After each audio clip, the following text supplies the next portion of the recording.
Tre nuovi nomi sono quelli di altrettanti trevigiani coinvolti nell'inchiesta della Procura di Venezia sull''ndrangheta nel territorio e legata a un ampio giro di usure ed estorsioni in varie province del Veneto. Tra gli indagati spicca anche Antonio Gnesotto, 53enne di Villorba, fidato collaboratore di un altro Antonio che di cognome fa Mangone, 54 anni, calabrese.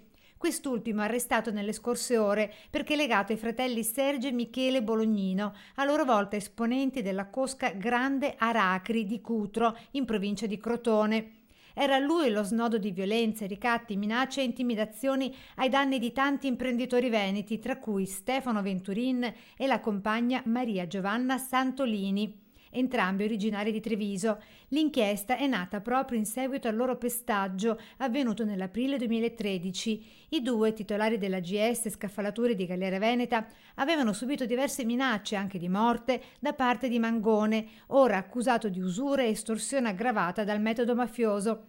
Nella terra delle partite IVA l'accorato appello anche del numero uno degli artigiani trevigiani contro la criminalità organizzata calabrese. Oggi l'economia non è più quella di un tempo.